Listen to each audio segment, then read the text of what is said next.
बिस्मिल्लाहिर्रहमानिर्रहीम। अस्सलाम वालेकुम ख़वातीन व हज़रात, कैसे हैं आप? Welcome to morning with Jugan. और हम वेलकम करते हैं अपने एक्सपर्ट्स को भी इन मॉर्निंग विद जुगन। उनसे मुलाकात 2 लम्हों बात करेंगे। आज के टॉपिक पे बात करनी बहुत ज़रूरी है। व्यूअर्स, आज हम बात करेंगे बांझपन पे, यानी कि इनफर्टिलिटी पे।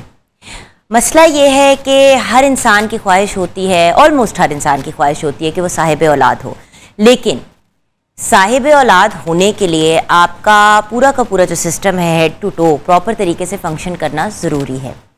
आजकल बहुत ज़्यादा सुनने को मिल रहा है कि छोटी छोटी बच्चियां जो हैं उनको PCOS है, या बेटा है किसी का, उसके टेस्ट वगैरह कराए तो पता चला कि उसके अंदर बांझपन यानी कि इनफर्टिलिटी की प्रॉब्लम है।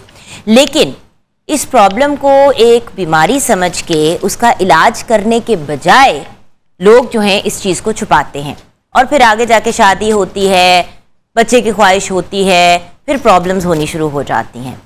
देखिए, कुछ लोग इस दुनिया में हैं जिनके लिए साहिब औलाद होना बहुत मुश्किल है, जिनकी मेडिकल कंडीशन ऐसी है, अगर किसी की ओवरीज रिमूव हो चुकी हैं, बहुत से ऐसे मेडिकल प्रॉब्लम्स आ जाते हैं। किसी को कोई कीमोथेरेपी से गुजरा है तो इस वजह से कीमोथेरेपी कैंसर के इलाज के लिए जो की जाती है, तो बड़ी दफ़ा हमने सुना है कि ऐसे केसेस में बांझपन का इशू हो जाता है। उसके लिए भी हल है कि आप एग्स अपने फ्रीज पहले से करा लें। देखिए व्यूअर्स, सबसे पहली बात तो ये है कि अंग्रेज़ी की एक टर्म है prevention is better than the cure, यानी कि अगर आप मसले का या बीमारी का हल पहले ही ढूंढ लेंगे, या जैसे ही आपको खदशा होता है कि कोई इशू है उसको रिजॉल्व कर लेंगे, तो आगे जाके प्रॉब्लम नहीं होगी। बट अगर प्रॉब्लम हो जाए और फिर जिस तरह आपने एक वो देखा है, शुतुरमुर्ग जो होता है, जो ऑस्ट्रिच होता है, वो अपना सर जो है वो ज़मीन में घुसा लेता है जैसे ही वो देखता है कि कोई प्रॉब्लम आ रही है। अब सोचने की बात है कि प्रॉब्लम तो आएगी ही आएगी। अगर आप सर ज़मीन में घुसा भी लेंगे तो आपकी आंखें बंद होंगी, आपको शायद कुछ लम्हों के लिए नहीं महसूस होगा कि प्रॉब्लम आ रही है, लेकिन प्रॉब्लम आएगी ज़रूर। सो प्रॉब्लम्स की रेजोल्यूशन, देखें, हर बीमारी की जो है ऑलमोस्ट, अल्लाह का शुक्र है, उसका इलाज है, उसकी ट्रीटमेंट है। अगर ट्रीटमेंट नहीं है तो कम से कम उसकी मैनेजमेंट के लिए चीज़ें क्रिएट की जा सकती हैं। हर्बल और नेचुरल तरीक़ों से हम किस तरह इनफर्टिलिटी को हैंडल कर सकते हैं, आज हम इस पे बात करेंगे और आपके साथ टिप्स एंड ट्रिक्स भी शेयर करेंगे। बाय द वे, बहुत से ऐसे कपल्स भी हैं जो बिल्कुल उनके मेडिकल टेस्ट वगैरह नॉर्मल आते हैं, लेकिन फिर भी उनके यहाँ बच्चा नहीं होता। जब आप चेक करते हैं तो पता चलता है कि नफ्सियाती तौर पे इतने ज़्यादा फैमिली की वजह से और अपनी वजह से प्रेशर में आए हुए होते हैं कि उनके लिए टेंशन की वजह से, एंग्जाइटी की वजह से कंसीव करना मुश्किल हो जाता है। फिर अगर कोई डायबिटिक है तो उसमें भी कुछ मसाइल आ जाते हैं फर्टिलिटी के। देन अगर आपके ब्लड प्रेशर का इशू है तो प्रेगनेंसी तो हो जाती है, लेकिन प्रेगनेंसी को मेंटेन करना लोगों के लिए मुश्किल हो जाता है। सो वो क्या चीज़ें हैं जो कर सकते हैं हम अपने आप को तैयार करने के लिए प्रेगनेंसी के लिए? अगर प्रेगनेंसी नहीं होती तो उसका क्या हल है, और ड्यूरिंग प्रेगनेंसी भी क्या ऐसी चीज़ें करनी चाहिए? अच्छा, बाय द वे, इसके अंदर हम मर्द हजरात से रिलेटेड भी आपको गाइडेंस देंगे, क्योंकि बाहर भी और यहाँ पे भी जो आपके इंटरनेशनल रिपोर्ट्स हैं, अगर आप वो चेक करें तो रिसर्च ये प्रूव करती है कि मर्दों में बांझपन ख़वातीन से ज़्यादा है। और पाकिस्तान में तो आई थिंक ऑलमोस्ट 70% जो जिन कपल्स में बांझपन की प्रॉब्लम आती है, जब आप चेक करते हैं तो पता चलता है कि उसमें से 30% ख़वातीन की प्रॉब्लम आ रही है और 70% जो हैं वो मर्द बांझपन से सफ़र कर रहे हैं। देखिए, जैसे कि कोई भी बीमारी, कोई भी इशू इंसान की ज़िंदगी में आ सकता है और उसका इलाज किया जा सकता है, उसी तरह बांझपन का भी इलाज किया जा सकता है। और अगर नहीं किया जा सकता तो उसके बाद भी बहुत से अल्टरनेटिव्स हैं जिनको अवेल किया जा सकता है। लेकिन थोड़ा सा फेथ रखना, थोड़ा सा अपने अंदर कॉन्फिडेंस रखना और अल्लाह ताला के ऊपर ईमान रखना, ये एक बहुत ही इम्पोर्टेंट एलिमेंट है। हमारे यहाँ सबसे बड़ा इशू ये है कि हम फ़ौरन ही जो है ना गिव अप कर जाते हैं होप, और उसकी वजह से बहुत मेजर जो है हम डिसअपॉइंटमेंट भी फेस करते हैं। और अगर किसी मेडिकल प्रॉब्लम का हल हमने ढूंढना भी है तो उसको ढूंढने से भी हम अपने हाथ उठा देते हैं। सो प्लीज़, अगर आपके घर में कोई भी बांझपन से सफ़र करता है, या जिन इश्यूज़ की हम बात करेंगे उनमें से कोई इशू आपके घर में किसी को है, तो फिर उस इशू का हल भी ढूंढेंगे और उसके साथ साथ ऑप्शंस की भी डिस्कशन करेंगे। और आज हमारे साथ एक बहुत ही प्यारी केस स्टडी भी है जिनसे हम बात करेंगे। एक जाना माना चेहरा जो खुद इस इशू से गुजर चुकी हैं और फिर इस इशू से निकल भी आई। बात तो यह है ना कि हमने आपको देनी है होप। आइए मिलते हैं अपने जो एक्सपर्ट्स हैं उनसे। हमारे साथ आज हमारी बहुत ही प्यारी सी हमारी जान नैयर आपा हैं, जैसे कि आप जानते हैं मिसेस नैयर ज़िक्रिया कॉस्मेटोलॉजिस्ट हैं, हर्बलिस्ट हैं, एक ब्रिलियंट पर्सनैलिटी है। अस्सलाम वालेकुम आपा।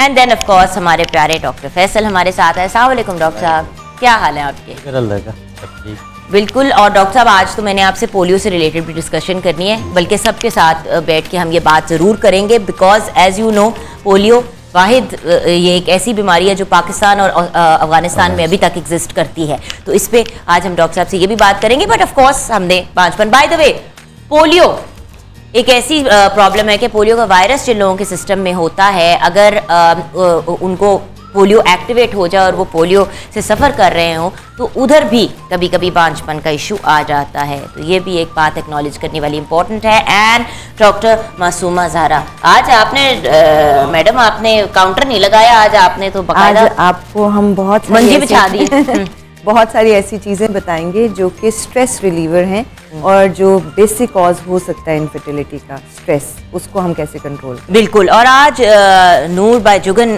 का जो हमारा सेगमेंट होगा उसमें भी मैं आपको आज गाइड करूंगी कि आप अपने आप को रिलैक्स कैसे कर सकते हैं। आपको पता है बाहर के मुल्क में अक्सर डॉक्टर्स कहते हैं कि भाई मेडिकल ट्रीटमेंट अपनी जगह है, आप किसी स्पा जाएँ या अपने हस्बैंड के साथ वेकेशन पे चले जाएँ या कोई रिलैक्सिंग एक्टिविटी करें, क्योंकि इतने स्ट्रेस और इतने प्रेशर में कंसीव करना बहुत मुश्किल हो जाएगा। सो बात बड़ी सिंपल है व्यूअर्स, अल्लाह ताला की देन है औलाद, और अल्लाह ताला सबको साहिब औलाद करे जिसकी साहिब औलाद होने की ख्वाहिश है, और उनको सेहतमंद औलाद दें, मुकम्मल औलाद दें, ऐसी औलाद दें जो नेक हो। बट औलाद पैदा होने के स्टेज तक पहुंचने में जो मसले और मसाइल आते हैं उन पे डिस्कशन भी करेंगे और उन मसलों के हल भी ढूंढेंगे छोटी सी ब्रेक के बाद।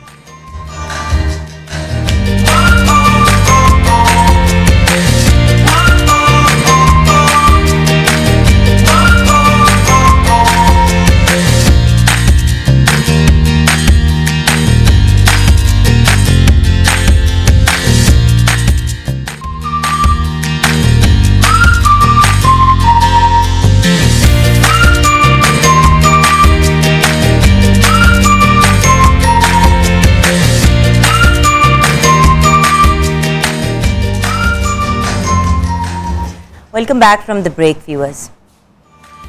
बहुत अफसोस के साथ ये बात मुझे आपके साथ शेयर करनी पड़ रही है कि पाकिस्तान और अफगानिस्तान वो वाहिद दो मुल्क हैं जिनके अंदर पोलियो अभी भी एक एंडेमिक है।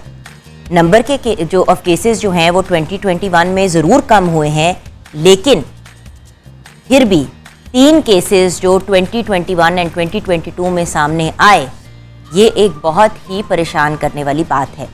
देखिए, जब तक 0 केसेस नहीं आएंगे तब तक पोलियो जो है वो पाकिस्तान में एग्जिस्ट करेगा।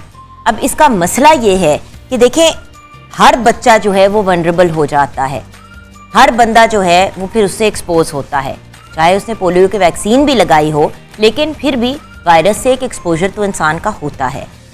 पाकिस्तानी बच्चे वैसे भी बहुत ज़्यादा, क्योंकि कुछ ऐसे बैकग्राउंड्स के बच्चे हैं जो फाइनेंशियली अफोर्ड नहीं करते, जिनकी नशोनुमा पूरी नहीं होती, जिसकी वजह से उनकी क़ुव्वत मुदाफ़ियत बहुत कमज़ोर होती है। तो जब उनको पोलियो की वायरस उनके सिस्टम के अंदर जाती है पानी के थ्रू या जिस भी चीज़ के थ्रू, तो फिर प्रॉब्लम जो है वो बहुत ज़्यादा सीरियस हो जाती है, और फिर प्रॉपर उनको जब अटैक होता है और जब उनको पोलियो हो जाता है, उससे फिर वापसी का कोई रास्ता नहीं है, फिर आप सिर्फ मैनेजमेंट कर सकते हैं। और पोलियो एक ऐसी बीमारी है जिसका इलाज नहीं है, हो गई तो फिर जो उससे मसले मसाइल होते हैं फिर वो रहते हैं। सो व्यूअर्स, प्लीज़ अपने बच्चों को पोलियो के कतरे पिलाएं। जो पोलियो की कैंपेन है प्रोटेक्ट आवर फ्यूचर, इसको आगे लेके बढ़ें। आइए डॉक्टर मासूमा ज़हरा से और डॉक्टर फैसल से भी इस पर डिस्कशन करते हैं। जी बिल्कुल जुगन, ये बड़ी तकलीफदेह चीज़ है बीइंग एन एक्यूपंक्चरिस्ट। जिस तरह मेरे पास आपको पता है कि पोलियो केसेस, ये बच्चे ख़ासतौर पे सीपी बच्चों का ये वाले केसेस बहुत ज़्यादा आते हैं, और बहुत तकलीफ़ होती है ये देख के कि जब इससे बचाव मुमकिन था तो क्यों नहीं किया कि वो बच्चे जो हैं वो सारी उम्र के लिए आपके मोहताज हो गए, लोगों के मोहताज हो गए। सो एक कतरे पिलाने से कतन किसी किस्म का कोई जो एक कॉन्सेप्ट है कि बांझपन उसकी वजह से होता है, ये बिल्कुल नहीं होता है, ऐसा कुछ नहीं है। प्लीज़ अपने बच्चों को पोलियो के कतरे पिलाएं। घर घर गवर्नमेंट आपको ये फैसिलिटी प्रोवाइड कर रही है और फ्री ऑफ कॉस्ट कर रही है। और फैसल भाई को आप ये देखो मसूमा और डॉक्टर फैसल के ये मतलब आपके घर आके पोलियो के कतरे पिलाए जाते हैं। कितनी आपको पता है लोगों ने एक और जो हरकत करनी शुरू कर दी है कि गलत मार्क हाथ पे लगा देते हैं झूठा और कहते हैं हमने तो बच्चे को पिला दिए। भाई जितनी दफा वो आते हैं आप पिलाएं, पिला दें। और देखें आप अपने बच्चे का नुकसान कर रहे हैं ना, ठीक है। और ये ऐसी बीमारी है कि ये लाइफ टाइम आपके साथ रहनी है, लाइफ थ्रेटनिंग भी है ये, प्लस ये कि डिसेबिलिटी लाइफ टाइम की है आपकी। तो आपकी थोड़ी सी नेग्लिजेंस जो उनसी है वो किसी बच्चे की पूरी ज़िंदगी ख़राब कर सकती है। बिल्कुल बिल्कुल। और नैयर आपा मैं आपसे को भी इंक्लूड करना चाहूँगी इस गुफ्तगू में। माँ बाप की कोशिश होती है कि अपने बच्चों को सबसे बेहतरीन हर चीज़ दें, नशोनुमा दें, उनकी वैक्सीन करवा, उनके जो भी इम्यूनाइजेशन हैं सारी चीज़ें माँ बाप कराते हैं। पोलियो के कतरों पर पता नहीं आके क्या हो जाता है। हाँ जी बिल्कुल, बस एक आप कह लें कि थोड़ा सा एक माइंड सेट जो है ना वो एक गलत जो है वो पता नहीं किस वजह से जो है वो सेट हो गया हुआ या कर दिया गया है जो भी है। लेकिन मैं समझती हूँ कि अगर हम लोग बैठ के सब डॉक्टर्स ऑथेंटिक एक बात कर रहे हैं तो आपके बच्चे हमारे बच्चे हैं। बिल्कुल तो बच्चे सबके साझे होते हैं व्यूअर्स। और देखिए नूर बानो 1.5 साल की है, हसन अब 5.5 साल के होने को आ रहे हैं माशाल्लाह। और ये दोनों बच्चे जब भी वो आते हैं कतरे पिलाने के लिए हम पिलाते हैं। आप तो 5 से 15 साल की उम्र के बच्चों को भी वो कतरे पिला रहे हैं। मेरी आपसे रिक्वेस्ट है कि प्लीज व्यूअर्स, और स्पेशली एक और चीज कि आपके दरवाजे पे आते हैं कतरे पिलाने के लिए और आप लोग बदतमीजी शुरू कर देते हैं, गुस्ताखी शुरू कर देते हैं, दफा हो जाए यहाँ से चला जाओ। मैंने अपने हमसायों में पिछले दिन सुना ये और मैं हक्का बक्का रह गई। और मैं उसके बाद जब वो लोग चले गए थे वहां से वर्कर्स, मैंने कहा सबके सामने अब उनको एम्बेरस करूंगी हमसायों को, तो अपसेट मैं जाके फिर उनसे बात की। मैंने कहा देखें वो इतनी तपती गर्मी में दरवाजे पे आपके आके कतरे पिला रहे हैं। मेरी बच्ची सो रही थी, उसको उठाना चाह रहे थे, मैं अपनी बच्ची को उठा दूं, बच्ची की नींद खराब हो जाएगी, फिर वो रोती रहेगी। मैंने कहा और खुदा ना खास्ता अगर बच्ची को पोलियो हो गया, नहीं मैं पिला चुकी हूँ पहले कतरे, आप यूएस करोड़ दफा भी कतरे पिला देंगे ना तो बच्चे को नुकसान कोई नहीं है। इस चीज़ की मिसाल मैं इस तरह से दूंगी जुगन के जिस तरह से भी डॉक्टर मासूमा ने बात की कि माइंड सेट है कि ये पिलाने से भांजपन होता है, और वाकई यही वाला जो है वो माइंड सेट हुआ हुआ है। हमने बचपन में पिए हैं, अल्हम्दुलिल्लाह ट्विंस भी हुए हैं और अल्हम्दुलिल्लाह माशाल्लाह से पूरी फैमिली कंप्लीट है। मैंने अपने बच्चों को पिलाए हैं, माशाल्लाह से उनकी भी फैमिलीज है। तो अल्लाह रहम करे इस तरह की कोई भी बात। और ये अजीबो गरीब जो कंस्पिरेसी थियरीज हैं व्यूअर्स प्लीज़ इसमें ना पड़े। हमारा ऑब्जेक्टिव है कि हमने अपने कल को महफूज करना है, यानी कि प्रोटेक्ट आवर फ्यूचर, ये हमारा स्लोगन है, यही हमारी आपसे रिक्वेस्ट है। कुछ कहना चाहेंगे? और बिल्कुल यही मैं कहना चाहूँगी, जिस तरह ये सब डॉक्टर्स भी हम बात करें कि हमारे अपने बच्चों ने, हमने, आपने, कितने लोगों ने पिए। खुदा ना खास्ता अगर इससे कोई बांझपन की होता तो पाकिस्तान की आबादी कितनी कम हो गई होती है। एक अरसे से लोग पी रहे हैं, ये बिल्कुल सेफ है। आप अपने बच्चों को लाजमी पोलियो के कतरे पिलाएं और 5 साल की उम्र तक, जैसे नूर कह रही है, बार बार उनको पिलाएं। और बाय द वे 5 से 15 साल की उम्र के बच्चों को भी अब पिलाए जा रहे हैं कतरे। सो प्लीज अगर वो आते हैं पिलाने के लिए पिला दें। अगर कभी डोज मिस हो गई या नहीं हुआ, प्लीज अपने बच्चों को प्रोटेक्ट करें। जी बिल्कुल, आपने जो एक बात की कि वायरस है ना ये सच, तो वायरस अगर किसी एक में भी रह गया तो उसके फैलने के किसी टाइम पे भी वो फैल सकता है, बढ़ सकता है। जब तक एक बच्चा भी या खुदा न खास्ता कोई एक केस भी आ रहा है तो हम थ्रेट पे हैं।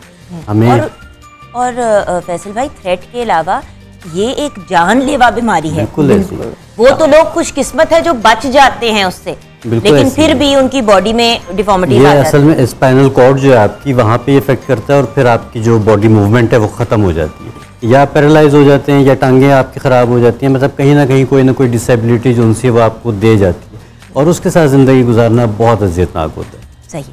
अच्छा, अब हम ब्रेक की तरफ जाएंगे। ब्रेक के बाद जब व्यूअर्स वापस आएंगे तो हम अपने तीनों एक्सपर्ट से ये जानेंगे और जो आज हमारे साथ केस स्टडी है उनसे भी मुलाकात करेंगे। लेकिन सबसे पहले हम ये अंडरस्टैंड करेंगे कि एक herbal, Ayurvedic and also from A medical point of view infertility होती क्यों है, बांझपन होता क्यों है, क्या बचपन में कोई इशू होता है, क्या माँ जब प्रेग्नेंट होती है उस बच्चे के साथ उस दौरान कोई प्रॉब्लम होता क्या है, क्यों बांझपन इंसान में पैदा होता है, और फिर नॉर्मल इंसान जो है वो एकदम से बांझ कैसे हो जाता है, ये हम जानेंगे एक छोटी सी ब्रेक के।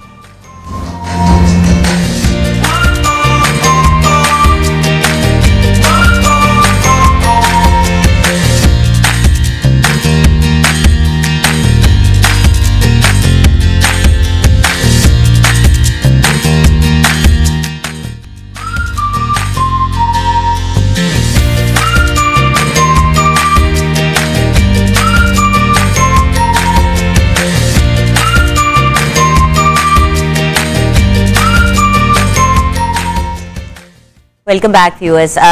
वो एक गाना नहीं है, तुम इतना जो मुस्कुरा रहे हो, क्या गम है जिसको छुपा रहे हो। एक्चुअली हम लोग सक्सेसफुल ख़वातीन को देखते हैं, स्पेशली ये ख़वातीन करती है, मर्द हज़रात तो मूड ऑफ होता है तो दिखा देते हैं, चाहे वो किसी इवेंट पे क्यों ना हो। ख़वातीन की प्रॉब्लम ये है कि हमें यही हमेशा बताया गया है कि लोगों को नहीं पता चलना चाहिए कि तुम्हारी लाइफ में कोई इशू है, कोई प्रॉब्लम है। अब जब हम हिना सलमान जैसी एक ब्रिलियंट डिज़ाइनर को देखते हैं, एक ब्रिलियंट होस्ट को देखते हैं, एक इतनी बड़ी मीडिया पर्सनालिटी को देखते हैं, तो हमारे जहन में यही आता है कि इसकी लाइफ में क्या प्रॉब्लम्स होगी, ज़िंदगी बिल्कुल परफेक्ट होगी। क्या आप यकीन कर सकते हैं कि हिना सलमान जैसी एक successful entrepreneur and brilliant host जो हैं, एंड मैं तो कहूँगी कि मेरे लिए तो मॉडल भी है, क्या ये पांचपन के इशू से गुजर सकती हैं? माशाल्लाह इनके 2 बच्चे हैं अब, लेकिन क्या ये किसी ऐसे प्रॉब्लम से गुजरी होंगी? तो व्यूअर्स, ये जो इनफर्टिलिटी का इशू है या बांझपन का इशू है, ये हर दूसरे घर की कहानी है। ये कोई इतनी बड़ी हैरान कुन और परेशान होने वाली चीज़ नहीं है। परेशान होने वाली तब चीज़ है जब आप ऑन टाइम अपना इलाज ना कराएं और बाद में फिर आप इसको रिग्रेट करें। अस्सलाम वालेकुम। अस्सलाम वालेकुम Jugan. It was like, you know, a dream come true the way you were talking about me. Oh my God. ना माशाल्लाह, एंड द पॉइंट इज बड़े खूबसूरत कपड़े पहने हुए। सुना है कि कल ही आपने अपनी कलेक्शन लॉन्च की। बिल्कुल मैंने लॉन्च किया। ये जरा एकदम खड़े होकर कपड़े दिखाओ। कल मैंने भी पहनने, कल मुझे भी अब चाहिए अब आपसे आउटफिट। ये देखिए इतना खूबसूरत, इतना कंफर्टेबल, एंड यू सी ये जो वन टोन वाली जो एक लुक होती है ना, इससे इंसान इतना एलिगेंट लगता है, इतना एलिगेंट लगता है। You look beautiful. Thank you so much. तो ये डिफरेंट कलर्स में आपने लॉन्च किया? डिफरेंट कलर्स में किया, और सबसे बड़ी बात है तारकशी को इन कराया वापस। तारकशी एकदम से आउट हो गई थी काफी अरसे से। ये हमारे एक क्राफ्ट आर्टिसंस की एक बहुत खूबसूरत टेक्निक है कपड़ों के ऊपर, और जो काफी डाइंग आर्ट हो गई थी। तो I think I sent lawn this time, क्योंकि हमेशा शिफॉन पे तो आती है लेकिन लॉन पे बहुत कम है तारकशी, तो मैंने ये इंट्रोड्यूस कराई है। बहुत खूबसूरत है, और इंशाल्लाह कल मैं भी हिना का ही एक आउटफिट पहनूंगी जो मैं वापस नहीं करूँगी। नहीं वापस आपने करना भी नहीं नहीं मजाक कर रही हूँ। आते ही हिना ने कहा मैंने तुम्हें एक जोड़ा भेजना है, पहनोगी इस तरह का। तो मैंने कहा इतना खूबसूरत है, this is exactly the kind of things I like. आपको भी पता है मासूमा जी एंड नैयर आपा एंड फैसल भाई कि मेरे से बहुत ज्यादा ओवर ड्रेसअप नहीं हुआ जाता, मेरी हालत खराब होनी शुरू हो जाती है। कंफर्टेबल लूज कपड़े, बंदा खुश रहता है। अच्छा, सो मासूमा जी आपसे बात शुरू करेंगे। ये बांझपन या जो इनफर्टिलिटी है, इसके रीजंस, नैयर आपा आपने भी अपना फीडबैक देना है और आपने भी फैसल भाई, क्योंकि फिर हम टिप्स की तरफ जाएंगे। पहले बात तो डिस्कस कर लें। बहुत शुक्रिया जुगन। ये वो एक हॉट टॉपिक है या एक वो फेवरेट टॉपिक है, तकलीफ दे टॉपिक भी है कि जिसके ऊपर पूरी तरह से फेवरेट बना दिया आपने। फेवरेट इसलिए, मेरा फेवरेट इसलिए कि हमें ये अवेयरनेस पैदा करनी चाहिए, क्योंकि बहुत सारे लोग ऐसे हैं कि जो तकलीफ से गुजर रहे हैं और वो IVF, IUI इन सब चक्कर से भी गुजरते हैं, दे कांट कंसीव।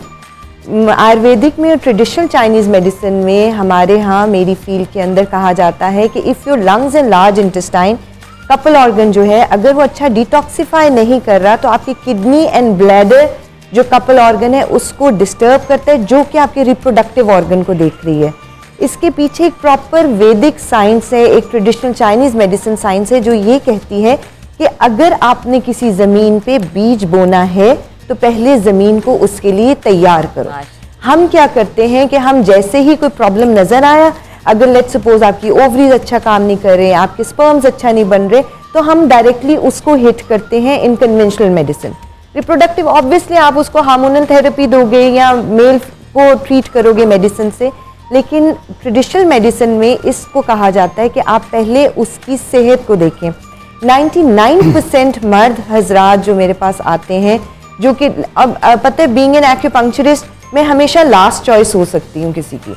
मैं हंस के कहती होती हूँ पेशेंट को कि वो कभी भी पहली गो में तो मेरे पास नहीं आता। 4-5 गायनेकोलॉजिस्ट लंदन से घूम के था। बिल्कुल ऐसे, और ये मैं तो इसका बहुत शुक्रगुजार हूँ। हिना एक ऐसी पर्सनालिटी है कि जिसको आप बहुत सारे पेशेंट्स को ट्रीट करते हो, लेकिन ये वो बंदी है जो लोगों के लिए सदका जारिया का काम भी कर रही है। अपना हुआ है बाय वर्ड ऑफ माउथ ही लोगों को हेल्प आउट भी करती है। तो किसी को फ़ायदा हो और वो फिर बोले, ये बहुत बड़ी उसकी मेहरबानी होती है कि वो आगे से एक्नॉलेज भी वैसे ही करे। सो बात कर रहे थे हम कि ये इसकी मेन बेसिक कॉज क्या है। मेल के अंदर जब भी मेरे पास कोई पेशेंट आया है, तो हम अगर व्यूवर्स भी देख रहे होंगे और उनमें किसी में कोई मसला है तो ये मेरी बात को सेकंड करेंगे, उनको डेफिनेटली डाइजेशन के इश्यूज होते हैं।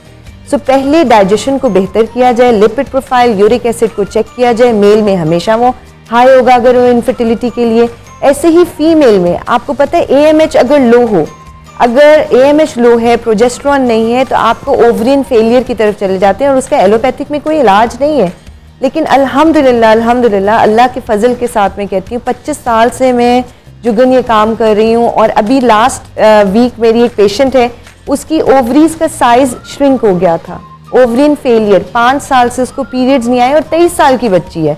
शादी होगी, आप सोचो शादी के बाद वो किस कदर तकलीफ से गुजर रही होगी कि एक बच्ची है जिसकी रिपोर्ट्स बता रही हैं, जिस डॉक्टर के पास जा रही हो ये कह रही हैं कि अब आप बच्चा पैदा नहीं कर सकते। उसका सिर्फ एक हाजमा ठीक करने के बाद मेरी गायनेकोलॉजिस्ट फ्रेंड्स को जब मैंने रिपोर्ट्स भेजी तो दे वर इन शॉक।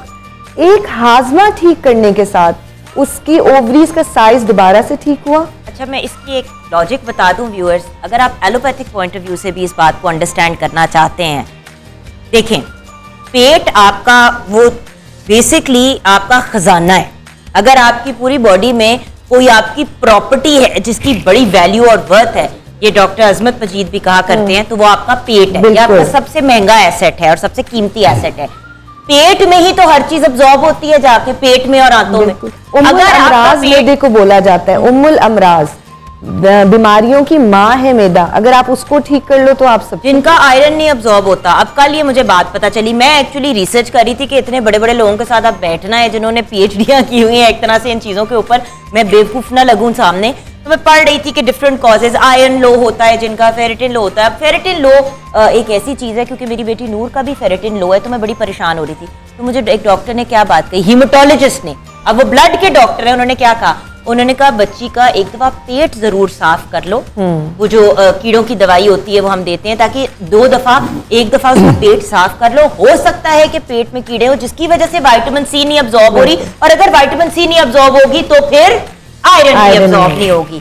सो बात यह है कि अल्टीमेटली आ जाके पेट, दिल के अमराज है तो लोग क्या कहते हैं, अपनी डाइट को ठीक करें। आपको डायबिटीज है, अपनी डाइट को ठीक करें। आपको ब्लड अगर मतलब आपको कोलेस्ट्रॉल का इश्यू है, अपनी उसको ठीक करें। किडनीज का इश्यू है तो सबसे पहले क्या कहते हैं, अगर आपके किडनीज के अंदर पत्थर हैं तो आपको कहते हैं कि आपने अब पालक नहीं खानी और ये नहीं खानी वो नहीं खानी। सो ये सारी चीजें जो हैं, चीज है जुगन, बिल्कुल आप ठीक कह रहे हो, ये बेसिक चीज है। आप हमेशा जब भी किसी भी इलाज के लिए जा रहे हो, मैं कहूंगी आप IVF के लिए जा रहे हो, 100 दफा जाओ, आप दुनिया में रिसर्च करो, लोग एक्यूपंक्चरिस्ट के साथ मिलके अपने पेशेंट का IVF करते हैं। Exactly. अच्छा, वो क्यों? हाँ। अच्छा, अब हुआ क्या हिना के साथ, इस पे हमने बात करनी है ब्रेक के बाद। हिना आप अपनी स्टोरी बताएंगी, एंड देन ऑफ कोर्स आपका पर्सपेक्टिव जानना बहुत जरूरी है। नैयर आपा, आपका इतना सालों का एक्सपीरियंस है, आपका भी फैसल भाई, क्योंकि आप मेल इनफर्टिलिटी एंड फीमेल दोनों के साथ आप भी डील करते हैं। तो ब्रेक के बाद इस पे हम मजीद गुफ्तगू करेंगे।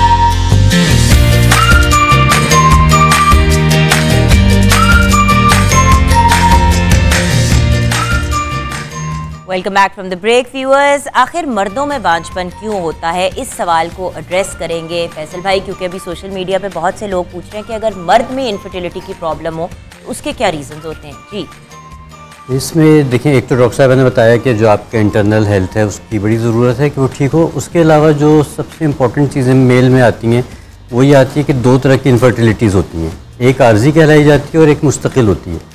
तो आर्जी वो होती है कि अगर आपने देखा हो, ऑब्ज़र्व किया हो, तो अमूमन एक बेबी हो गया, उसके बाद बच्चे नहीं हो रहे, तो वो प्रॉब्लम अमूमन आदमियों में आ जाता है। जो नेक्स्ट बेबी नहीं हो रहा तो उसमें आदमियों के जो उनसे काउंट्स हैं, वो चीज़ें हैं, वो ख़राब होना शुरू हो जाती हैं, ख़त्म होना शुरू हो जाती हैं।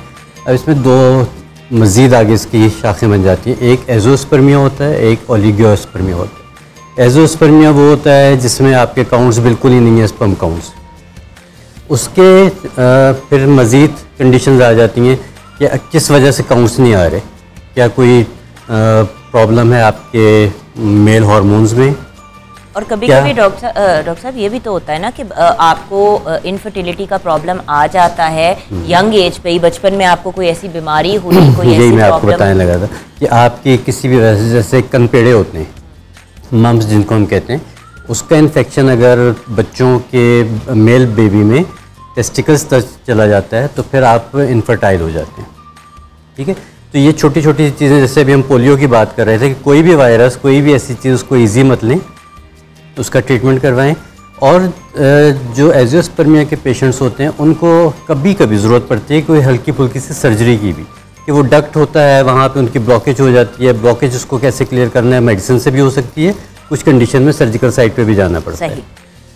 ओलिगोस्पर्मिया वो कंडीशन होती है जिसमें काउंट्स होते हैं, एक्टिव नहीं होते, मोटाइल नहीं होते, उनको फिर हम कैसे बेहतर कर सकते हैं मेडिसिन के ज़रिए, वो सब कुछ हो सकता है। गर्ज़ ये कि ट्रीटमेंट सारी चीज़ों की अल्हम्दुलिल्लाह हो सकती है, बस ये कि वक्त पे आप अपना ट्रीटमेंट शुरू करवाएं। मैं अमूमन जो मेरे पास लड़के वगैरह आते हैं या लड़कियां भी आती हैं, तो उनसे कहता हूँ कि जो आपने एफर्ट शादी के बाद करनी है ना, आपने हॉल बुक कराया, कपड़ों के ऑर्डर्स दे दिए, एक दफ़ा जाके मेडिकल टेस्ट करवा लीजिए अपने फर्टिलिटी के, आदमी भी और औरतें भी। ये बड़ी इंपॉर्टेंट बात है। नैयर आपा, आपको भी पता है कि बच्चियां गायनेकोलॉजिस्ट के पास शादी के बाद पहली दफ़ा जाती हैं, जबकि जब बच्ची को पहली दफ़ा पीरियड्स हों या उसकी मेंस्ट्रुअल साइकिल स्टार्ट हो तो आपको सबसे पहली दफ़ा उसको डॉक्टर पे तभी लेके जाना चाहिए और उसको मॉनिटर करना चाहिए। जी आपा, क्या? हाँ जी बिल्कुल जुगन, ये बहुत सेंसिटिव जो है वो टॉपिक है और इशू भी। टीन एज के अंदर जो चीज़ें मैंने नोट की हैं, जहाँ पे मैं समझती हूँ कि मदर्स को जो है वो मॉनिटर करना चाहिए अपने बच्चियों के छोटे छोटे से ये वाले इशू जो कि कल को बड़े बन सकते हैं। एक्नी स्टार्ट हुई, डॉक्टर ने उसको मेडिसिन बताई थी कि ये दवाई खा लो तुम्हारी एक्नी ठीक हो जाएगी। एक्नी के अंदर भी इस तरह की मेडिसिन हैं कि जो ये इश्यूज, ये प्रॉब्लम्स कॉज कर सकती है। दूसरे नंबर पे जो है मैंने देखा है कि अगर बच्चियों का वेट जो है वो गेन हो रहा है और कोई भी इस तरह के एक्नी से रिलेटेड इश्यूज हो रहे हैं या सिस्टिक ओवरीज और इस तरह के जो भी प्रॉब्लम्स, उसके अंदर जो मैंने चीज़ देखी है डॉक्टर मासूमा कि वो फैमिली प्लानिंग की मेडिसिन जो है वो उनको दी जाती हैं कि ये हार्मोन्स को बैलेंस करेगी। उसके बाद जो एक इशू मैंने देखा है टीनेज की बच्चियों के अंदर जो ये वाले बेवकूफ़ियाँ हो रही होती हैं नॉलेज ना होने की वजह से, कि अगर आपको पता है मंथली साइकिल सिस्टम, बच्चियों को पेन भी होती है, इस तरह की बच्चियाँ पेल हो जाती हैं, वॉमिट स्टार्ट हो जाती, तो वहाँ पे फिर पेन किलर दी जाती हैं, जो कि ये चीज़ भी गलत है। ये स्टार्टिंग के अंदर ही इन चीज़ों को थोड़ी सी अवेयरनेस मदर्स को देनी चाहिए कि अगर इस तरह के इश्यूज हैं तो आप किसी अच्छी गायनाकोलॉजिस्ट के पास जाएं, इधर उधर की जो है वो सुनी सुनाई सेल्फ मेडिकेशन की तरफ ना जाएं। और ख़ासकर जुगन, मैं लाजमी मेरे पास जो बच्चियाँ आती हैं मंथली साइकिल सिस्टम में, मैं मना करती हूँ कि आप पेन किलर प्लीज़ मत लें। उसके लिए हमारे कहवे हैं, क्योंकि हम लोगों के साथ भी ये इशू रहे और हमारे घर का माहौल इस तरह से था कि बड़े अच्छे कहवे हैं कि जिसके साथ पीरियड्स भी जो है वो नॉर्मल और पेन भी नहीं होती और कोई इश्यूज भी नहीं होते। सही। अच्छा, अब हिना आपकी स्टोरी हुआ क्या? Jugan, I got married very early. I was 21 and a half when I got married, 21. तो जैसे नॉर्मल होता है कि फॉरन I conceived after I got married और नॉर्मल चल रहा था। मैं इधर नहीं थी, आई शिफ्ट टू कराची। तो कुछ डॉक्टर्स की मिस हैंडलिंग भी हुई थी, लाइक वो तो मुझे बाद में पता लगा, तब तो पता ही नहीं होता मिस हैंडलिंग क्या होती है। अब तो अवेयरनेस इतनी आ गई भी, डॉक्टर्स ने पूछा क्या हुआ क्या हुआ क्या हुआ। तो बाय अराउंड 6 months में I lost my son, like my first child, like miscarriage हो गया। अच्छा, उसके बाद मिसकैरेज हो गया तो क्लीनिंग होती है प्रॉपर ना, बिकॉज एक नॉर्मल तरीके से मिसकैरेज हुआ, नॉर्मल डिलीवरी जिस तरह होती है। उसके बाद I don't want to name a doctor, name a hospital, it's not right, but उसमें उन्होंने कुछ चीज़ें, कुछ पार्टिकल्स, कुछ जो होते हैं वो अंदर ही रह गए क्लीनिंग के अंदर। डीएनसी प्रॉपर नहीं हुई, क्लीनिंग प्रॉपर नहीं हुई। 3-4 दिनों के बाद ना आई वाज थोड़ा सा मैं वॉक कर रही थी तो मुझे लगा जैसे my stomach is popping out, कुछ चीज़ बर्स्ट होने लगी अंदर से, कुछ चीज़ फट रही है। I rush to the emergency hospital. वो कहते हैं you have like 15 minutes, we need to do surgery. किस चीज़ की सर्जरी भाई? My mother is not here, my husband was there. मैं कहते हैं सर्जरी किस चीज़ की होनी है? वो कहते हैं देयर सम, हमने देखा कोई ब्लड का क्लॉट, इंटरनल ब्लड का क्लॉट, कोई 15 mm का गोला I remember 15 mm is a huge बड़ा, वो उन्होंने देखा कि अंदर इट्स देयर बाय अल्ट्रासाउंड। अच्छा ठीक है, वो आनन फानन with in half an hour मेरा उन्होंने डॉक्टर ने ऑपरेट कर दिया, ड्रेन के जरिए ना, वहाँ लैप्रोस्कोपी जिसको कहते हैं, हाँ। वो कर दी। अच्छा वो भी हो गई।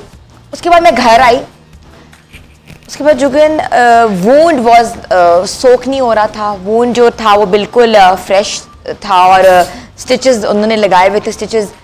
My mother came from Lahore, मेरी अम्मी ने कहा कि मेरा दिल घबरा रहा है, तुम ना लाहौर मेरे साथ वापस चलो। बस कराची के देख लिए, डॉक्टर्स भी देख लिए, सारा कुछ देख लिया है, हॉस्पिटल्स बहुत, 1 महीना में हॉस्पिटलाइज थी उस दौरान में। फिर I had trauma, you know, losing a child और फर्स्ट चाइल्ड और बरियल, उसका बहुत ट्रॉमेटिक थी सिचुएशन मेरी, छोटी भी मैं थी। मेरी अम्मी मुझे लाहौर ले गई। लाहौर जाने के 7 डेज के बाद मेरे वूंड में इतनी पस निकलना शुरू हो गई, वो हमें पस पड़ गई, इतनी पड़ गई कि पूरा स्कूपिंग हुई अंदर से प्रॉपर। डॉक्टर सईद दिलाही हैं लुमिया, उन्होंने OBGYN उन्होंने मुझे स्कूप किया, उन्होंने कहा उसमें 2 फिंगर्स मेरी जा सकती थी स्कूप के अंदर, पूरी यूट्रस के पास था। अच्छा वो हुआ, उसके बाद मैं बस ठीक हुई, फिर थोड़ा सी नॉर्मल हुई। Then I wanted to have a baby again, और my husband was like I think you need a break, तुम जाओ बाहर और लंदन जाओ। मेरे साथ गए, हमने वहाँ डॉक्टर्स भी कंसल्ट किया। वो स्टडिंग एट दैट टाइम, थोड़ा सा मैं पढ़ भी रही थी टेक्सटाइल्स, मैंने वापस अपना शुरू किया। तो डॉक्टर्स ने मुझे कहा कि will see it's a very critical case, तुम्हें ना PID हो गया, पैल्विक इन्फेक्शन डिजीज, जो कि दुनिया में 10% खवातीन को PID होता है, पूरी दुनिया में 10 से 15% को होता है। उसको कहते हैं पेल्विक इन्फेक्शन डिजीज, मींस एक बार यूट्रस में अगर पस आ जाए तो you can not be fertile again. बेड़ा गर्क। ये मुझे सब ने कराची में भी कहा, मेरी मदर ने कहा ये बात आपने उसके ससुराल के सामने नहीं करनी। ले अच्छा, हाँ, मतलब कि बहुत ट्रेडिशनल होता है ना कि आपने ऐसी बात नहीं करनी कि ये आज के बाद माँ ही नहीं बन सकती। हाँ, तो मैं ना ऐसी घूम फिर रही थी लाहौर में, तो आई फाउंड डॉक्टर मासूमा's क्लिनिक, उस पर लिखा था इनफर्टिलिटी एक्सपर्ट्स। अच्छा नाम नहीं था, मुझे किसी ने नहीं बताया इनका।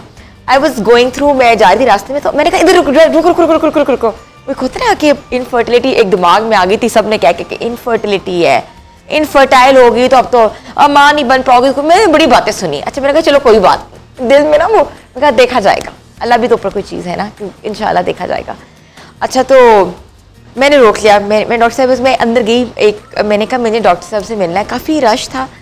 तो मैं मिली, मैंने कहा मेरी बात सुनिए, मेरे पास इतना बड़ा केस स्टडी है, मैं कल आपके पास लेकर आती हूँ, मुझे ना इनफर्टिलिटी इश्यूज़। उन्होंने कहा क्या इनफर्टिलिटी इश्यूज़ है? मैंने उनको बताया कि मुझे PID भी हो गई, मुझे ट्यूब ब्लॉक्स है मेरी। एक डॉक्टर ने कहा तुम्हारी ट्यूब ब्लॉक है, एक डॉक्टर ने कहा तुम्हें PID है, एक डॉक्टर ने कहा तुम्हारा मिसकैरेज अब नहीं हो सकता। पता नहीं हर डॉक्टर ने पता नहीं अलग अलग बातें की, इतने टेस्ट कराए, इतना मसला किया। अच्छा ट्यूब ब्लॉक्स का था कि एक ट्यूब टेस्ट करा लो, वो मैंने अभी तक नहीं कराया था, तो मुझसे पहले डॉक्टर मासूमा मुझे मिल गई। उन्होंने मुझे कहा कि I was very lean, I was not that chubby at all. उन्होंने कहा तो मैं ना 2-3 kgs में वेट तुम्हारा उतारूंगी, 3-4 kgs की ज़रूरत है, you need to go on diet. अच्छा अब हम यहाँ पे होल्ड करेंगे अपनी गुफ्तगू को, ब्रेक के बाद जब वापस आएंगे तो हमारी स्लिम स्मार्ट लड़की गई तो उसको डॉक्टर मासूमा ने कहा कि हम तुम्हारा वजन बढ़ाएंगे। हाँ। हाय, उसके बाद क्या हुआ? ब्रेक के बाद पता चलेगा।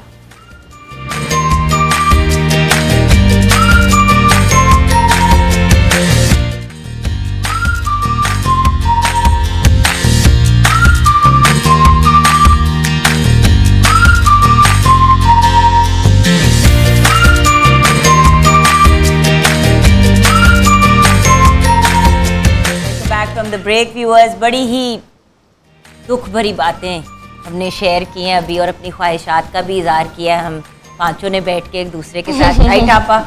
बिल्कुल। तो व्यूअर्स अगर आप हमारी ऑफर वाली बातें सुन लेना, आप डंडे मारे हमें आके।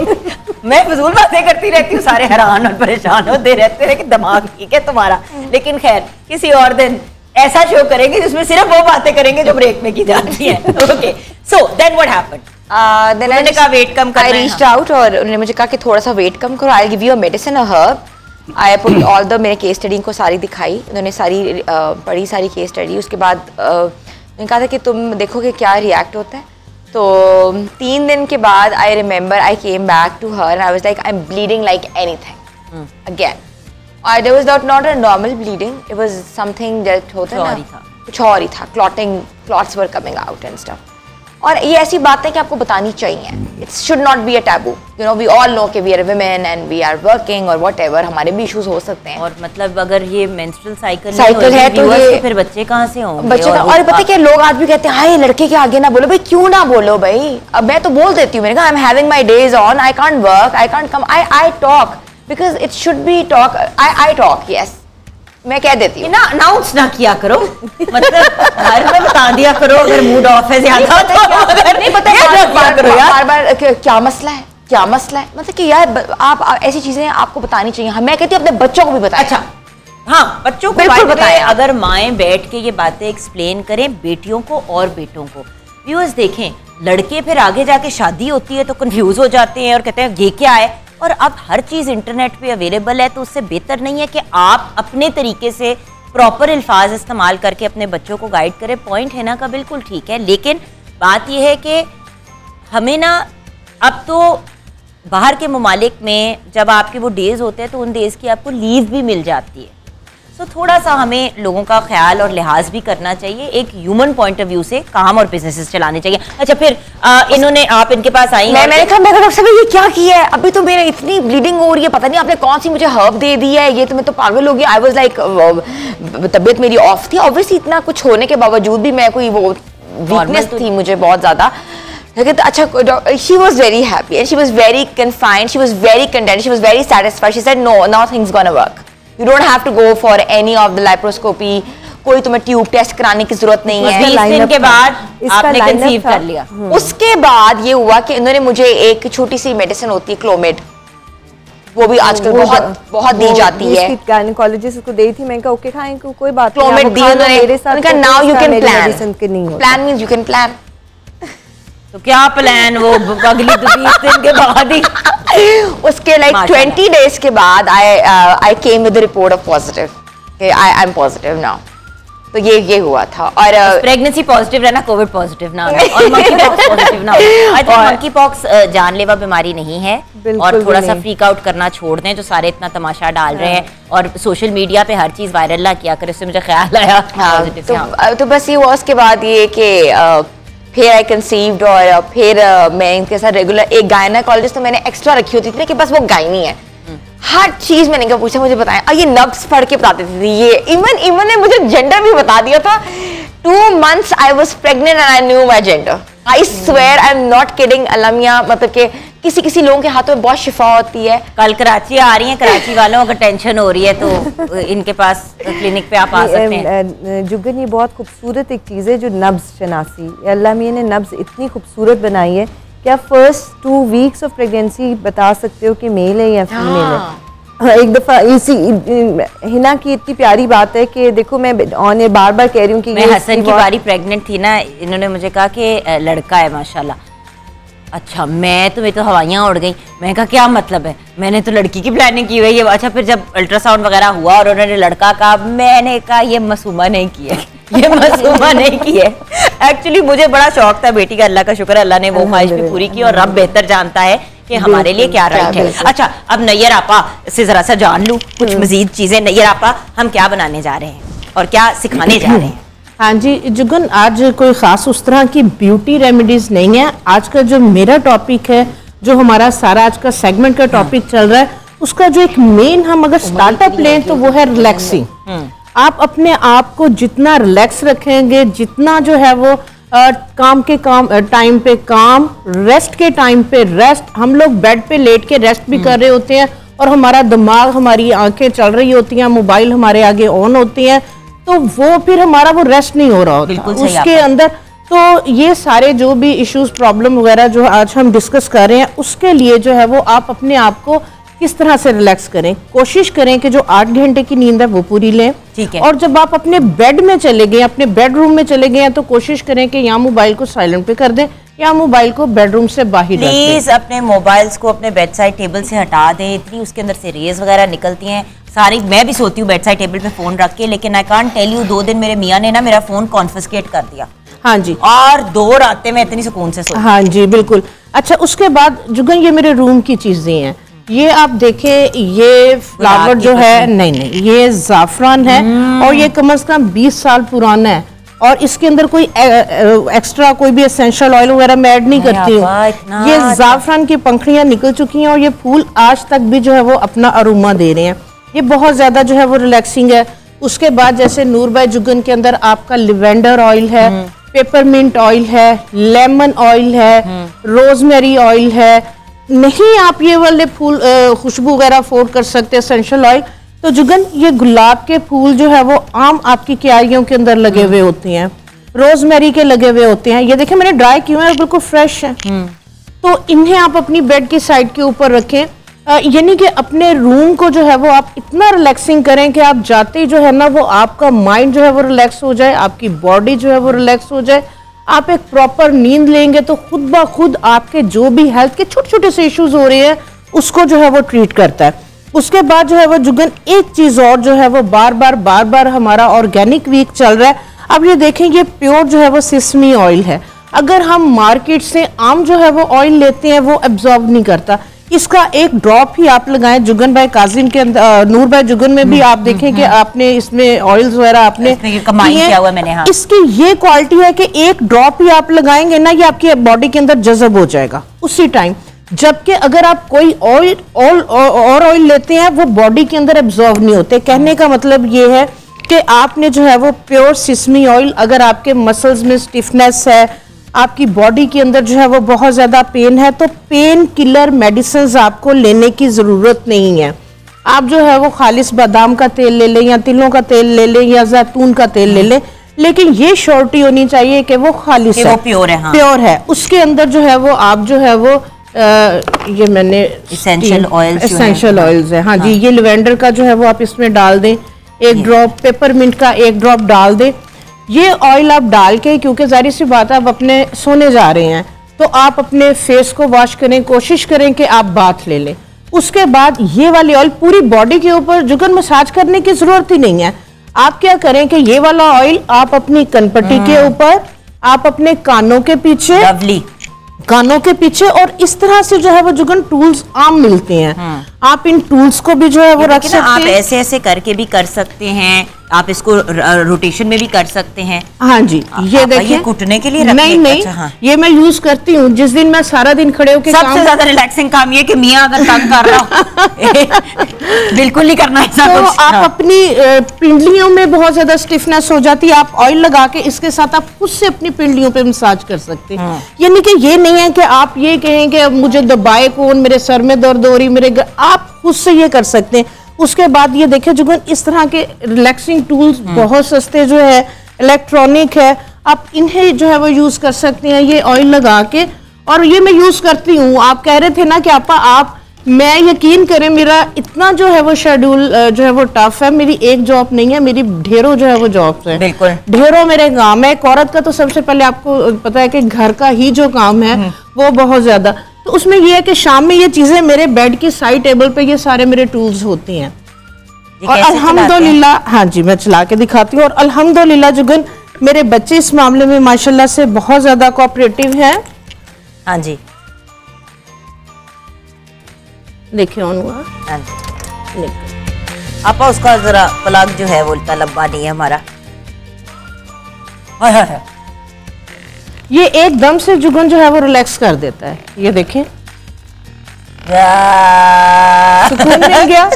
ऑयल लगाएं आप खुद से, जो है वो कहने का मतलब ये है इन टूल्स को यूज करने का जुगन, कि इस तरह की चीजें प्लीज मेडिसिन की तरफ नहीं जाएं। मेडिसिन की तरफ ना फौरन से पहले आप जो पेन किलर लेना शुरू कर देते हैं या उस तरह की ये चीजें भी जो है इस तरह की जो है वो इश्यूज जो है वो कॉज कर रही होती। हम ब्रेक की तरफ जाएंगे, ब्रेक के बाद जब वापस आएंगे तो मजीद और टिप्स शेयर करेंगे। टोटके नहीं कह सकते क्योंकि मासूमा जी मारती हैं।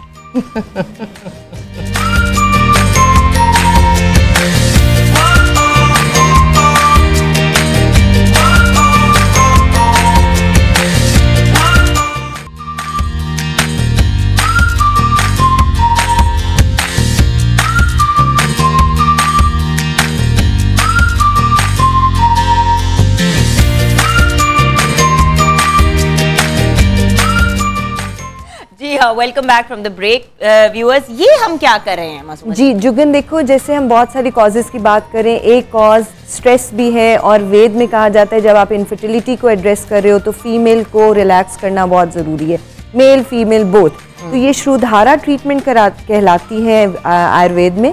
इसमें हम बॉडी डोशा या बॉडी टाइप के अगेंस्ट ऑयल सेलेक्ट करते हैं।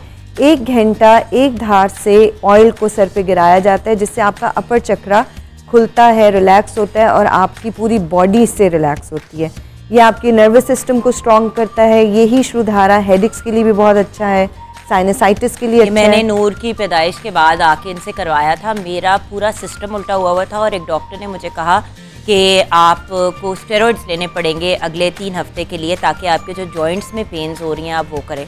खैर मासूमा दोस्त है, अल्लाह का शुक्र है, और कल्बिश है भी मेरे घर के बड़े करीब, तो मैं इनके पास चली गई तो इन्होंने फिर ये भी किया और हमने बॉडी का भी वो किया था। बिल्कुल, ये स्वाधना होता है, स्टीम बात है, बॉडी मसाजेज है, नैन वास्ती है, ये वो सब ट्रीटमेंट्स हैं कि जो आपकी बॉडी को नेचुरली डिटॉक्स भी करते हैं और रिलैक्स भी करते हैं। और हमें इन सब चीज़ों की तरफ इसलिए जाना ज़रूरी है कि जहाँ हम अब ये ट्रीटमेंट खाली ये नहीं कि आप सिर्फ इनफर्टिलिटी का हमारे पास से करा रहे तो आए, IVF IUI के लिए भी जा रहे हैं तो यू वांट कि आप रिलैक्स हों ताकि आप उस ट्रीटमेंट को अच्छी तरह से उसका रिजल्ट ले। बिल्कुल, थैंक यू सो मच। मैं जल्दी से अब फैसल भाई के पास चलती हूँ। फैसल भाई जी, हम क्या आज बताएंगे मेल फर्टिलिटी को हम किस तरह काउंटर कर सकते हैं? अच्छा, बड़े आराम से कर सकते हैं, लेकिन ये कि 3 मंथ्स का ट्रीटमेंट होता है प्रॉपर, ठीक है।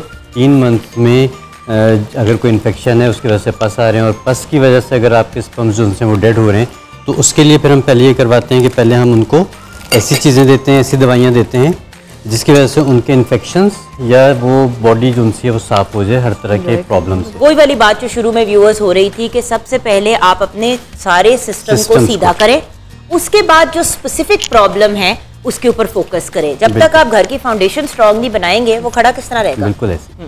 तो उसके लिए जो पहले आपको पसेस वगैरह आ रहे हैं उसको ख़त्म करने के लिए जो चीज़ें हमें चाहिए होती हैं बड़ी सादी सी और आम सी चीज़ें हैं। उसमें आंवला जो होता है, आंवला है, चरायता है, मंडी बूटी है, खार खुश्क है और उशबा है, ठीक है। ये वो चीज़ें, इनको आप पीस के रख सकते हैं, ठीक है। और इसका आधी चमची सुबह आधी चमची शाम को पानी के साथ खा सकते हैं।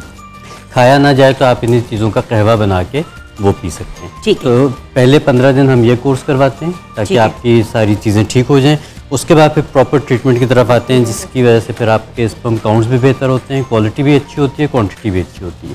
और फिर देखिए जो फर्टिलाइज होना है वो सिर्फ एक स्पर्म में होना है, ठीक है, लेकिन पॉसिबिलिटी जितनी बढ़ जाएगी तो उतने चांसेस बढ़ जाएंगे। तो इसलिए हमने क्वालिटी के साथ क्वांटिटी को भी इम्प्रूव करना होता है। उसके लिए जो चीज़ें इस्तेमाल की जाती हैं उसमें सबसे इम्पॉर्टेंट है ये बखड़ा, इसको कहते हैं, ठीक है, इंग्लिश में इसको कहते हैं ट्राइबोलिस टेरिस्ट्रिस।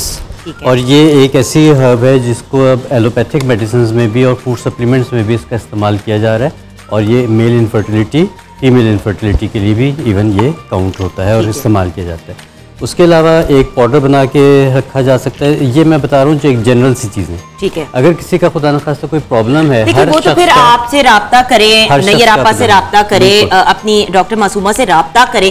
देखिए हम आपको एक जनरल, बेसिकली ये सब कुछ करने का रीजन ये होता है व्यूअर्स कि आपको ये बताएं कि मसलों का हल है।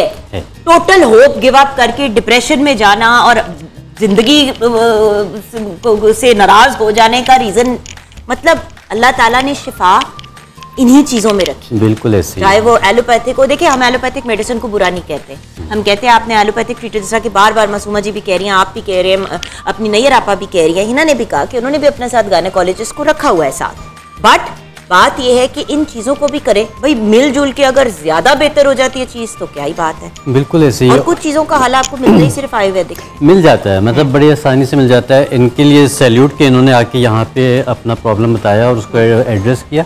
बहुत सारे आदमी हजरात जो उनसे वो बहुत रिलेक्टेंट होते हैं कि वो अपनी केस हिस्ट्री नहीं देना चाहते। बात पता है क्या है, अब है ना, देखो आपको पता है कि 90% टीवी पे केसेस दिखाए जाते हैं जिनका बच्चा नहीं हो रहा और उनको रुलाते हैं और उनको अपसेट करते हैं रेटिंग के लिए। हम तो आपको होप दिखाना चाहते हैं। और व्यूअर्स, अगर सेलिब्रिटी जो हैं वो कह रही हैं कि मैंने कराया और बड़े लोगों को इन्होंने रेकमेंड भी किया कि जाएं, जिस तरह मेरे से भी कोई पूछता है तो मैं ये कहती हूँ कि भाई जिससे जो रिलेटेड चीज़ हो, जो डॉक्टर फैसल के पास चले जाए, नैयर आपा से रब्ता कर ले या नैयर आपा के प्रोडक्ट्स ले ले, you know like that kind of a thing, या मासूमा के पास चले जाएं। अच्छा हाँ। अच्छा, तो अब उसमें जो एक जनरल सा एक सफूफ बनाया जा सकता है, ये बना के रखा हुआ है मैंने। उसमें डलता है मूसली सफ़ेद, ठीक है, इस शक्ल की होती है मूसली सफ़ेद। दूसरी चीज़ इसमें डलती है सतावर, इसको इंग्लिश में एस्पेरेगस कहते हैं, ठीक है। छुआरे, अजगन नागूरी, ठीक है, और ये साथ होता है सालिब मिस्री और साथ बकरा। ये 6 चीज़ें हैं, इन सब को हम वज़न लेके सफ़ूफ बनाया जाता है। ये सफ़ूफ इस तरह की शक्ल का बन जाता है और इसको फिर दूध के साथ मिक्स करके पिया भी जा सकता है। दूसरा तरीका इसका ये होता है जो आसान होता है कि इसकी खीर बना ली जाए, क्योंकि ये सारी चीज़ें जो उनसे होती हैं फूल जाती हैं, जब ये पकाई जाती हैं तो एक खीर की तरह गाढ़ी हो जाती है, ठीक है। तो इसका जो है एक छोटी प्याली जो है वो सुबह नाश्ते से पहले शहद डालने। ये अव्वल तो ये छुआरे डले होते हैं तो वो मीठा हो ही जाता है। अच्छा, और ये हमने क्यों रखा है? Ginseng powder, cardamom powder. अच्छा, जिनसिंग पाउडर, कार्डमम पाउडर और ज़ाफ़रान, ये सारे जिनसिंग तो इसमें फॉर्मुलेशन में डाली जा सकती है। बहुत ही अच्छा आसाबी टॉनिक भी है, और जब आपके नर्व्स स्ट्रॉन्ग होते हैं तो मेल्स में भी फीमेल्स में भी ये सारा काम नर्व्स का है आपका, ठीक है। आपकी परफॉर्मेंस बेहतर होती है। तो जब आपकी नर्व्स अच्छी होंगी तो उसके लिए जिनसिंग जो है वो बहुत अच्छा है, ब्लड की सर्कुलेशन बेहतर करता है। कार्डमम जो है रिलैक्सिंग है, प्लस इलायची का पाउडर, और ज़ाफ़रान जो है वो आपके हर तरह के मसलों के लिए अच्छा है। आपके नर्व्स को भी ठीक करता है, आपके मसल्स को भी ठीक करता है, आपकी हेल्थ को भी अच्छा करता है, आपकी जो एक्टिविटी है, शार्पनेस है, उसको अलर्ट करता है। अमेजिंग। तो ये सब चीज़ें जब आप इस्तेमाल करते हैं तो विद इन 3 मंथ्स आपका जो भी प्रॉब्लम होता है वो इंशाल्लाह सॉल्व हो जाता है। अमेजिंग। हम छोटी सी ब्रेक की तरफ जाएंगे। ब्रेक के बाद जब वापस आएंगे तो आप घर पे अपने आप को कैसे रिलैक्स कर सकते हैं ये मैं आपको गाइड करूंगी नूर बाय जुगन के थ्रू।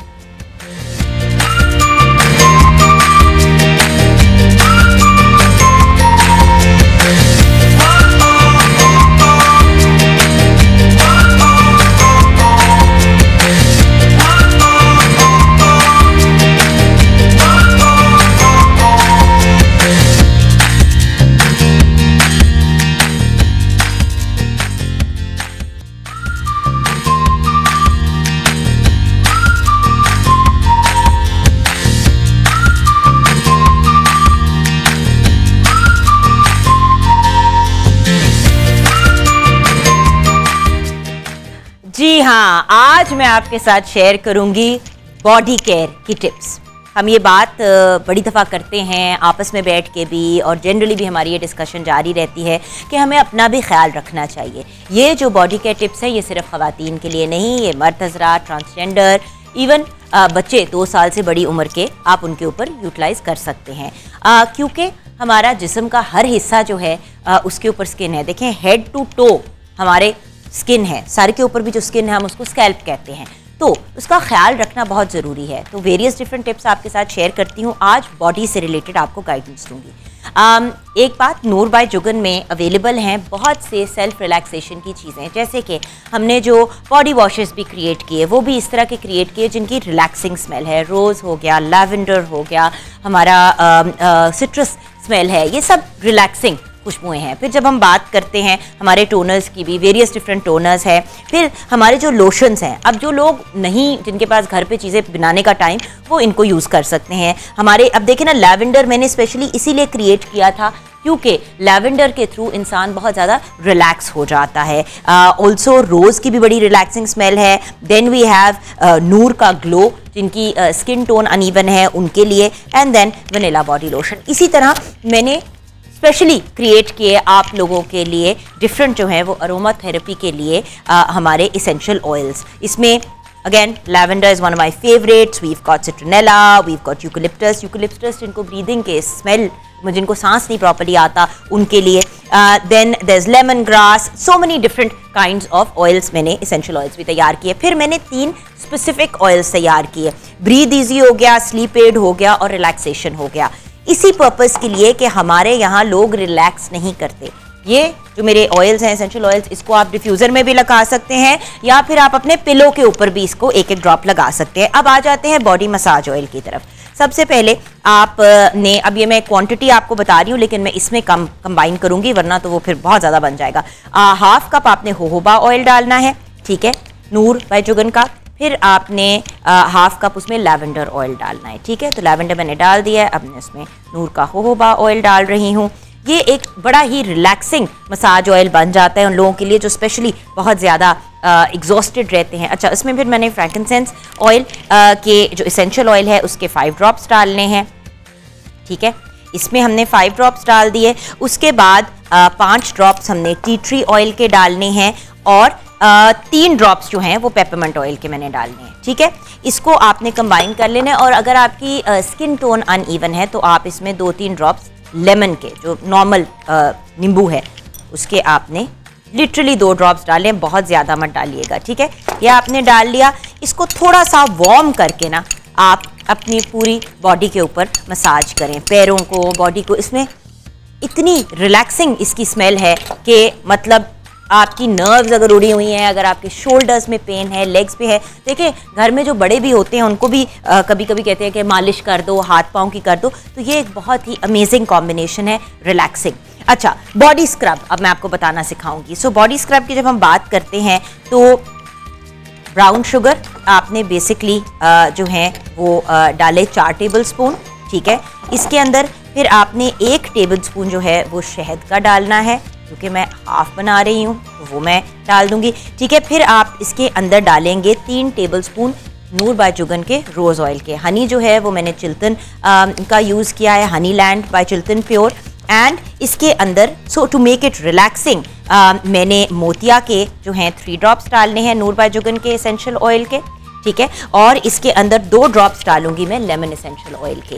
ये एक बहुत ही अमेजिंग सा फुल बॉडी के लिए आपका स्क्रब तैयार हो जाएगा। जो क्वांटिटीज़ मैंने बताई हैं उसके हिसाब से आप इसको लेके चलिएगा, ठीक है। और अगर आपको लगता है कि आपका स्क्रब जो है वो ज़्यादा थिक बन रहा है तो इसमें आप मज़ीद और हनी या रोज़ ऑयल नूर का डाल सकते हैं। वैसे तो हनी भी बहुत अमेजिंग है, मॉइस्चराइजिंग है और आपकी बॉडी को बहुत अच्छे रिजल्ट्स देता है। ये आपका जो स्क्रब है वो तैयार हो गया। आप जब शावर लें उसके बाद अपनी बॉडी के ऊपर अच्छे तरीके से इसको हाथों पे, पैरों पे, स्पेशली अपनी एल्बोज़ के ऊपर, अपनी नी कैप्स के ऊपर, जो एरिया नेक का एरिया लोगों का बड़ा डार्क हो जाता है तो इसके लिए बहुत अच्छा है। अच्छा, ये अब आपकी बॉडी के लिए स्क्रब है, ये फेस के लिए नहीं, मैंने आपको बताया this is a body scrub. Face के लिए आपको ज़रा से ज़्यादा सेंसिटिव जो चीज़ें हैं वो यूज़ करनी पड़ती हैं। Now let's come towards body lotion. बहुत से लोग जो है बड़ा स्पेसिफिक किस्म का बॉडी लोशन चाहते हैं, उनके लिए बॉडी लोशन बनाने का तरीका, नूर बाय जुगन का जैस्मिन बॉडी मसाज ऑयल आपने डाला, हाफ कप आप जैस्मिन ऑयल का डालेंगे नूर बाय जुगन का। इसके अंदर आपने नूर बाय जुगन के ही 10 टेबल स्पून डालने हैं एलोवेरा जेल के, ठीक है। उसके अंदर फिर आपने डालने हैं शिया बटर, चिल्तन प्योर का शिया बटर बड़ा इजीली अवेलेबल है मार्केट में, वो आप इसके अंदर डाल देंगे, ठीक है। सो शिया बटर जो है ना, थोड़ा सा अगर आप मेल्ट करके भी डाल दें तो वो बेहतर होगा, क्योंकि शिया बटर जो है वो बहुत ज़्यादा जो है वो थिक होता है। सो उसको थोड़ा सा आपने वो करना है, अदरवाइज़ तो एज़ इट इज़ भी आप शिया बटर अगर अपनी बॉडी पे लगाएंगे तो उसका बड़ा अच्छा रिजल्ट है। एंड आपको पता है कि चिल्तन के प्रोडक्ट्स की मैं खुद पर्सनली बहुत बड़ी फ़ैन हूँ। अच्छा, हमने इसमें शिया बटर डाल दिया और उसके अंदर फिर हमने शहद डालना है, वो हम चिल्तन प्योर का डालेंगे। ये एक बहुत ही अमेजिंग सा लोशन बन जाएगा। और इसके अंदर अगर आपने थोड़ा सा रोज़ वाटर डालना है तो चिल्तन का रोज़ वाटर भी मार्केट में इजीली अवेलेबल है। तो आपने इसको थोड़ा सा मेल्ट करके ना, आप बेशक इसको माइक्रोवेव में फॉर फ्यू सेकंड्स, अगर आप 10 सेकंड्स के लिए भी डालेंगे तो शिया बटर मेल्ट हो जाएगा। उसको जब आप बीट करेंगे ना तो आप ये देख रहे हैं इसकी कंसिस्टेंसी थिक हो रही है। ये एक थिक सा लोशन आपका तैयार हो जाएगा और ये लोशन आपको बहुत ही मॉइस्चराइजिंग और अमेजिंग रिजल्ट्स देगा। सो अगर आपने नूर के प्रोडक्ट्स ऑर्डर करने हैं तो www.noorbyjugan.com पे जाके ऑर्डर करें या 0333880109 पे कॉल करके आप ऑर्डर कर सकते हैं। Definitely try Noor by Jugan के products, we have a huge variation of things. And उसके साथ साथ अगर आपने घर पे भी चीज़ें बनानी हैं अपने हाथों से, अपनी निगरानी में, तो वो भी आप कर सकते हैं। Either way natural and herbal products की तरफ जाएं, यही हमारी रिकमेंडेशन है। Thank you so much for watching. Bye-bye.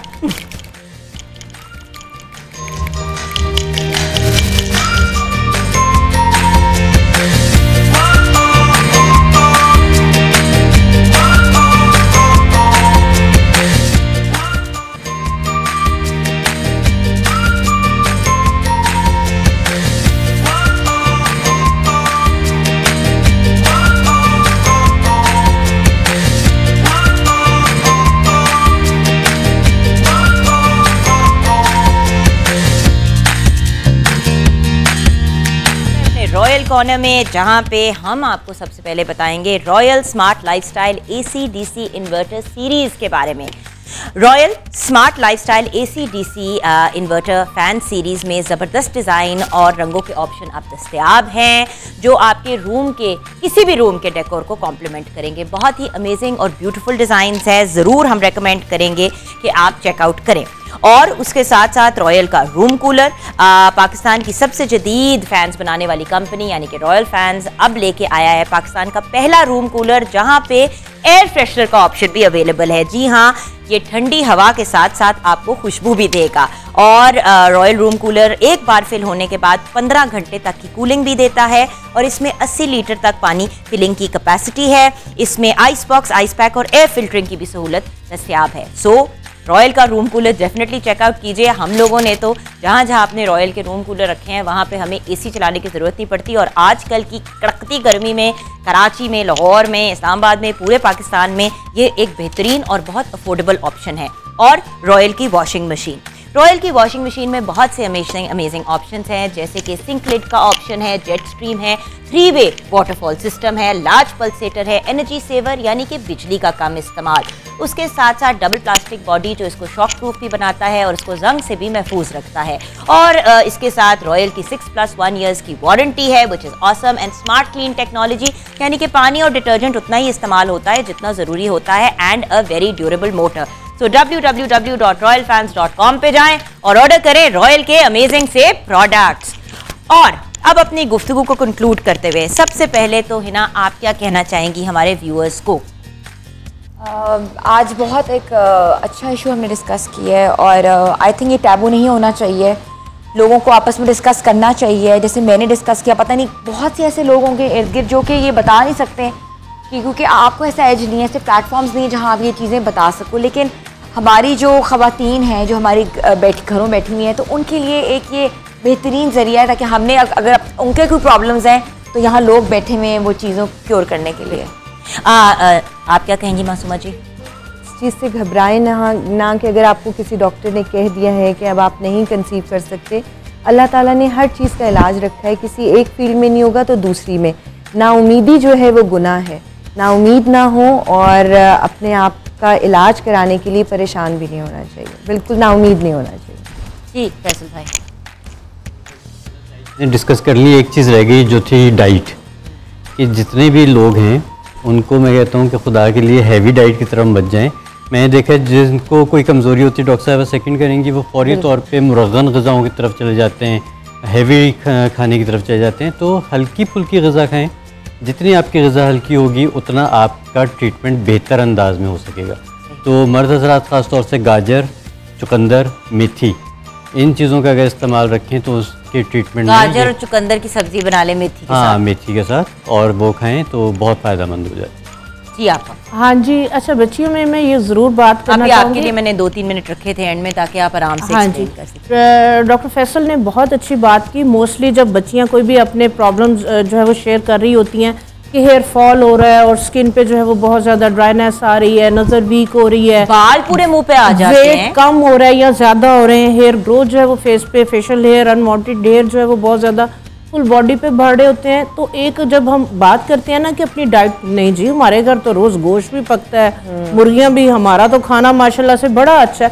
तो वाकई लोगों का जो कॉन्सेप्ट है, जो हेल्दी डाइट है, वो ये समझते हैं, जबकि ऐसा नहीं है। बिल्कुल। बच्चों को एक तो आदत डालने वेजिटेबल्स की, फ्रूट्स की। मेरे घर में जुगन फ्रूट्स वेजिटेबल्स जो है ना माशाल्लाह से खत्म होती। हाँ जी, तो आदत डालें। एक और आप तरफ उगाती भी अपने भी हैं। अपनी, हाँ जी, तो एक लाजमी कॉर्नर रखें जहाँ पे मैंने सौंफ, तिल, मिश्री डाल के एक तरफ रखा हुआ होता है, आते जाते खाएं। उससे ये होता है कि कैल्शियम, अगर दूध नहीं आप पी रहे तो कैल्शियम की डेफिशिएंसी नहीं होती।